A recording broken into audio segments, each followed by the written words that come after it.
जो वक्फ बोर्ड की जेपीसी की रिपोर्ट है, जिस रिपोर्ट में अनेक सदस्यों ने अपना डिसेंट नोट दिया है, वो नोट देने के बावजूद भी प्रोसीडिंग से निकालना और उन मेजॉरिटी मेंबर्स के व्यूज सिर्फ उसमें रखकर बुलडोज करना, ये ठीक नहीं है।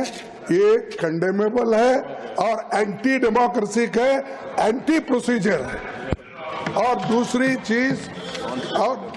चीज नॉन स्टेक होल्डर्स बाहर से बुला के उनको जो होना, उन लोगों को खड़ा करके उनका स्टेटमेंट ले रहे।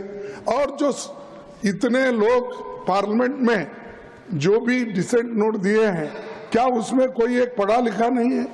तो आप डिसेंट नोट के व्यूज को प्रिंट करके या अपने रिपोर्ट में डाल के बोलना चाहिए, उसके बजाय उसको डिलीट करके अगर कोई रिपोर्ट होती है मैं उसको कंडेम करता हूं। और ऐसे फर्जी रिपोर्ट को हम कभी नहीं मानेंगे, सदन कभी नहीं मानेगा। And some of the concerns raised by the opposition party, I have just checked it. There is no deletion, there is no removal of any part of the report. Everything is tabled on the floor of the House. On what basis you can raise this kind of issues? Don't mislead the House. Sir, I am very pained to say that the honorable members from opposition parties are making unnecessary issue by raising issue which is not fact. The allegation is false, sir, and as per the rule, the JPC had conducted the entire proceedings. There was no violation of any rules. All the members from the opposition parties participated in the proceedings of the JPC for last 6 months.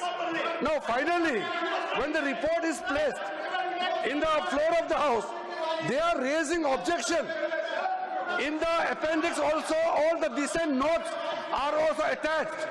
All the dissent notes of the opposition parties are also attached and placed on the record of the House. They can't mislead the House in this manner. This is very unfortunate, sir. What really hurts me is that I made full opportunity available to the opposition to put their stand. Am I right, Bhupender ji?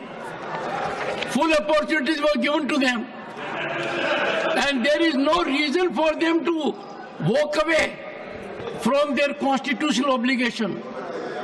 They are not walking out from the House, and the entire nation is worked up with Waqf. Entire nation is looking up to the Parliament to find a resolution to this issue.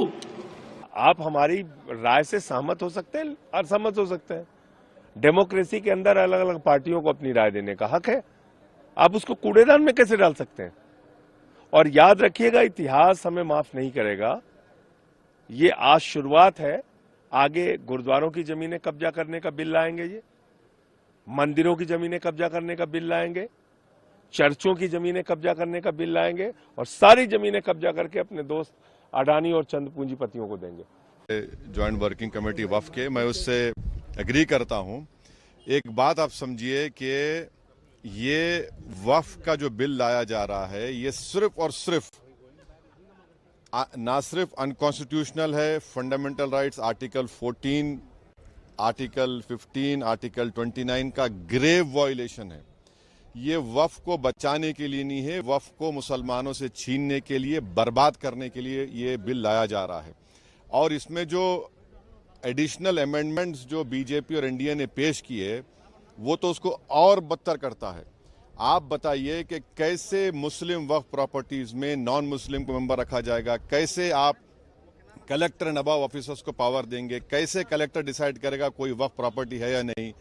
कैसे आप ईवाईक्यू properties को का section खत्म कर रहे हैं? कैसे आप लिमिटेशन एक्ट को अप्लाई कर रहे हैं जो हिंदू धर्म के प्रॉपर्टीज के ऊपर, सिख धर्म के और क्रिश्चियन धर्म पर अप्लाई नहीं होता है? तो ये सिर्फ और सिर्फ ये सरकार आइडियोलॉजिकल बुनियाद पर मुसलमानों को अपनी वर्शिप से महरूम करने के लिए, क्योंकि वक्फ मुस्लिम समाज के लिए एक इबादत है, उसको छीनने के लिए ये बिल लाया जा रहा है। हम इसका कंडेम करते हैं। और दूसरे जो JWC में ऐसे ऐसे स्टेक होल्डर्स को बुलाया गया जिनको भारत के संविधान पे कोई भरोसा नहीं, जिनके ऐसे ऑर्गेनाइजेशन को बुलाया गया जिनके ऑर्गेनाइजेशन के मेंबर्स आतंकवादी केसेस में अरेस्ट हुए हैं, मर्डर चार्जेस उनके ऊपर हैं, ऐसे लोगों को बुलाया गया है। और जल्दबाजी में ये JWC की रिपोर्ट को दिया गया है। इसमें जो भी रिकमेंडेशंस है तमाम अपोजिशन पार्टीज ने उसका ओपनली पुरजोर उसकी हमने मुखालिफत की है। और आज स्पीकर साहब से हमने जो मुलाकात की थी, स्पीकर साहब के इंटरवेंशन के ऊपर जो डिसेंट रिपोर्ट्स अपोजिशन MPs के थे जिसको रिडैक्ट कर दिया गया था, उसमें से 70% रिडैक्टेड वर्जन को शामिल करने का स्पीकर साहब ने एश्योरेंस दिया है, जो आज होम मिनिस्टर ने भी उसको कहा है। मगर ये जो बिल लाया जा रहा है ये वक्फ को बचाने के लिए नहीं, वक्फ को बर्बाद करने के लिए, मस्जिदों को, दरगाहों को, कब्रिस्तान को मुसलमानों छीनने के लिए लाया जा रहा है और इसका मुस्लिम समाज रिजेक्ट कर चुका है।